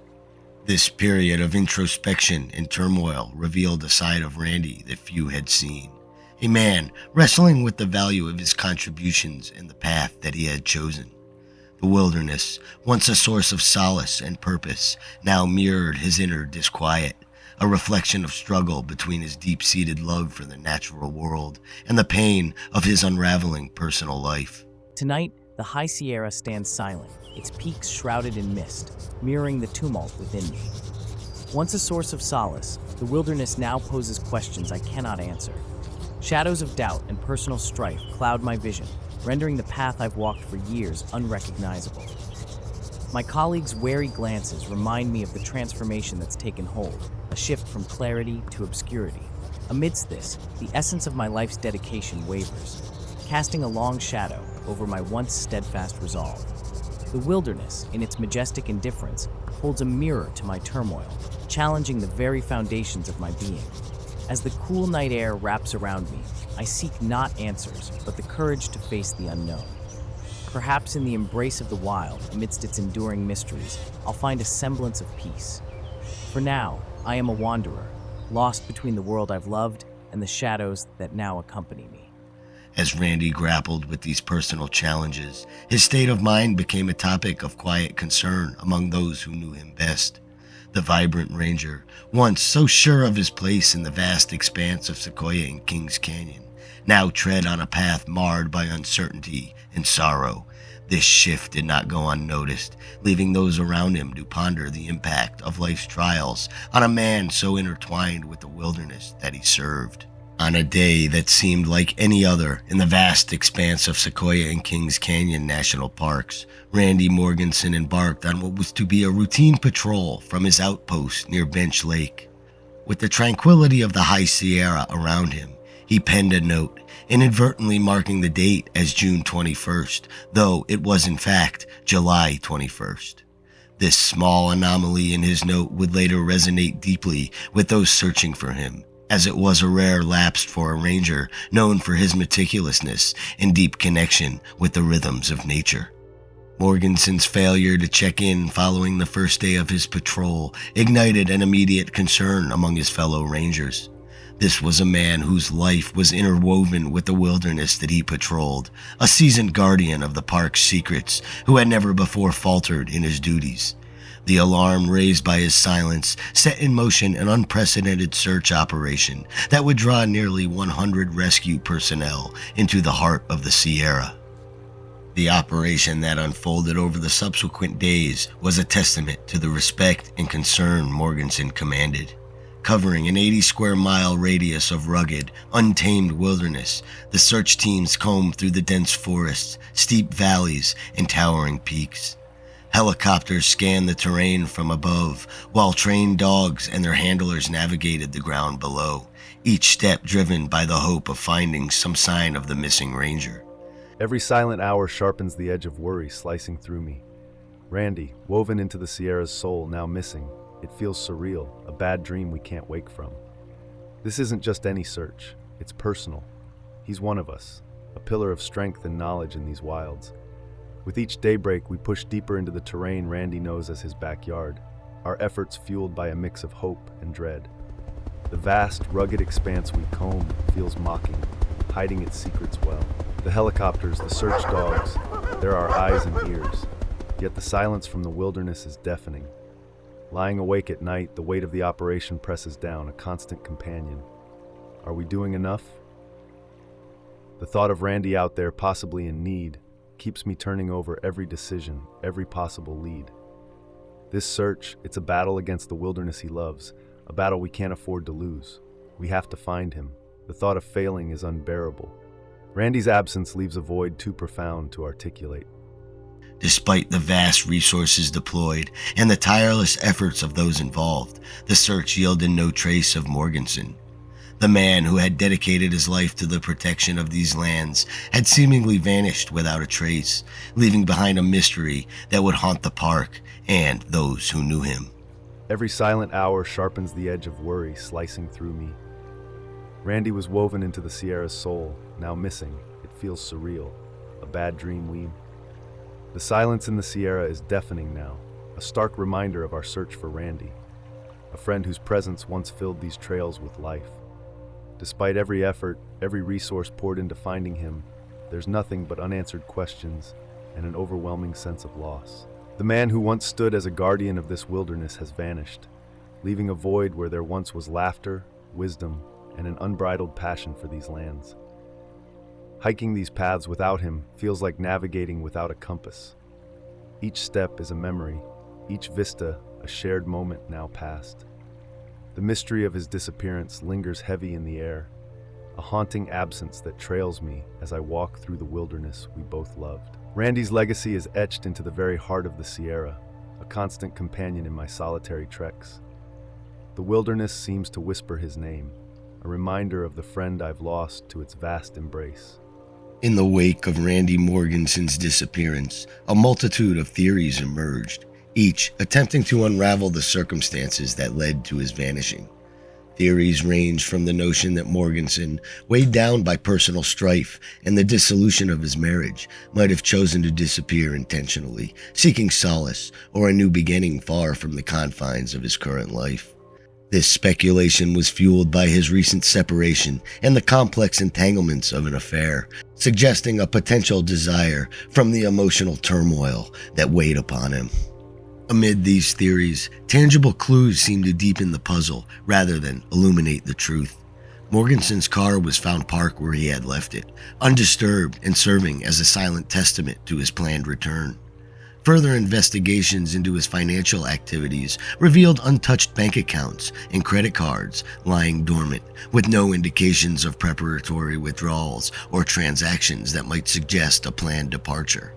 Inside his cabin, a more personal item was discovered, a service revolver, a .357 Magnum, securely locked away. This detail, in particular, contradicted theories of a premeditated exit, suggesting instead a routine departure for his patrol with the expectation of return. Thinking of Randy's disappearance, memories of shared Sierra trails and secrets echo in my mind. The thought of him willingly vanishing into the wilderness he adored doesn't match the Randy I knew. Together, we faced the challenges of life with resilience, not by running away. I don't believe he would just leave his car untouched, his financial life paused, and his revolver quietly waiting locked away. This cannot be a planned disappearance. I refuse to believe it. As a fellow ranger and friend, who knew his laughter and his stride, the mystery of his fate intertwines with the wilderness we both cherished, crafting a narrative as complex and hidden as the paths we once roamed together in the wilderness. In July of 2001, 5 years after Randy Morgenson vanished in the wild, a chance discovery brought a somber resolution to the prolonged mystery of his fate. His remains were located in a secluded, trailless area within the Kings Canyon National Park, nestled along a creek northeast of Widow Peak drainage. This remote spot, far from the usual paths tread by rangers and hikers alike, held the clues to the final chapter of Morgenson's life. The investigation that followed pieced together a narrative suggested Morgenson had tragically succumbed to injuries and hypothermia after an accidental fall, possibly precipitated by a misstep through a snowdrift while crossing the creek. Among these discoveries at the site were personal effects unmistakably linked to Morgenson. His National Park Service badge, tarnished yet dignified, was found attached to a tattered shirt, a silent emblem of his commitment to the wilderness. Nearby, a backpack and boot were unearthed, the latter grimly housing a leg bone. Adding another layer of mystery to the scene was Morgenson's park-issued radio, found resting atop the falls, switched to the on position.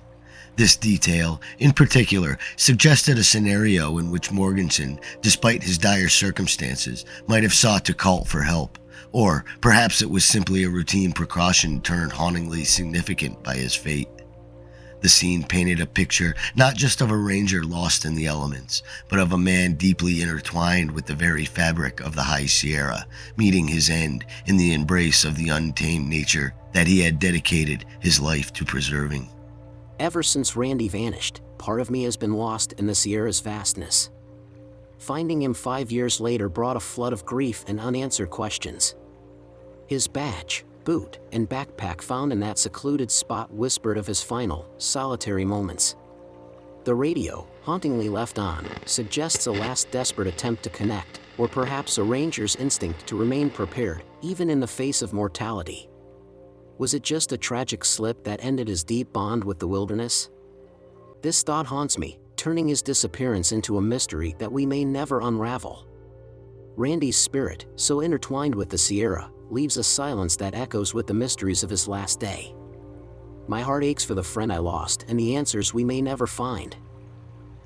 Randy Morgenson's disappearance and the eventual discovery of his remains resonated deeply within the National Park Service community and beyond, sparking reflections on the inherent risks of the wilderness and the profound bond between rangers and the landscapes that they protect. His story, marked by dedication, loss, and the circumstances of his death, became a chapter in the lore of backcountry rangers, emblematic of their commitment and vulnerability in the face of nature's unforgiving elements.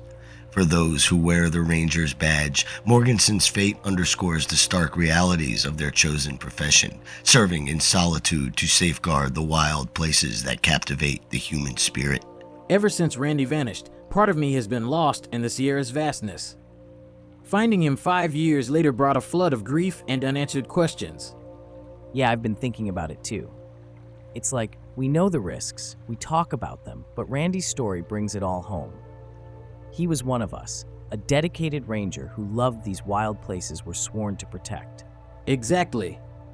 And his story, it's become a part of the lore here, a reminder of our commitment, but also our vulnerability. It's humbling, really, thinking about the bond we share with this land and the lengths we go to protect it. It is, and it makes you appreciate the beauty and the danger of the wilderness all the more. Randy's fate, it underscores the reality of our profession, the solitude, the responsibility, and the unpredictable nature of these places. That's for sure. It also highlights the profound connection we have, not just with the land, but with each other as rangers. We're a community, bound together by our dedication to preserving these places and the challenges we face doing so. Absolutely. And it's a bond that's strengthened by stories like Randy's. They serve as a reminder of why we do what we do, despite the risks. It's a commitment to the wilderness and to each other. Couldn't agree more. Let's make sure we keep looking out for each other out there. Keep the legacy of rangers like Randy alive through our work and our dedication to these wild places. Agreed. Here's to Randy and to all of us who wear the Ranger's badge. May we always remember the importance of what we're protecting and the depth of the commitment we've made. His disappearance serves as a somber reminder of the isolation and dangers that accompany the privilege of working in some of the most remote and rugged areas of the world. Yet, it also highlights the deep sense of purpose and fulfillment derived from the unique calling, inspiring a renewed appreciation for the dedication of these guardians of the wilderness. The legacy of Randy Morgenson is enshrined not only in the memories of those who knew him and the National Park Service history, but also in the rugged contours of the High Sierra itself. The unofficial naming of Mount Morgenson stands as a lasting tribute to his devotion to the preservation of natural beauty and his role as a steward of the wilderness. This peak, bearing his name, symbolizes the indelible mark Randy left on the landscapes he loved and the enduring intrigue surrounding his life and death. Mount Morgenson rises as a silent sentinel over the wilds Randy patrolled, a monument to the mystery and magnetism of the natural world and its profound impact on the human spirit. It beckons those who continue to seek understanding and connection within the vast, untamed wilderness, reminding us of the sacrifice and passion of one ranger who embodied the spirit of conservation and adventure. Randy Morgenson's story, woven into the fabric of the High Sierra, continues to inspire and haunt those drawn to the wild, echoing the timeless allure and peril of nature's untouched sanctuaries. Atop Mount Morgenson, I feel a surge of inspiration, a connection to Randy Morgenson's enduring legacy. This peak, named for a man whose life was a testament to the wild's protection, fuels my spirit. Randy's devotion to these mountains guided me here, pushing me to explore the boundless beauty and accept the challenge of preservation. The vast wilderness before me whispers tales of Randy's passion, urging me to embrace the Sierra with the same reverence and commitment. His story, a blend of adventure and mystery, inspires a deeper connection to nature and a reminder of our role as its guardians. Standing here, I'm reminded that Randy's legacy is not just in the tales of his life, but in the call to each of us to protect these sacred spaces. Inspired by Randy, I vow to honor this majestic wilderness, keeping the spirit of adventure and protection alive for generations to come. If you've enjoyed this content from a universe of mystery, please like the video to show your support for our community, share it with your fellow mystery enthusiasts, and subscribe to our channel. Hit that notification bell so you don't miss any of our new and upcoming content.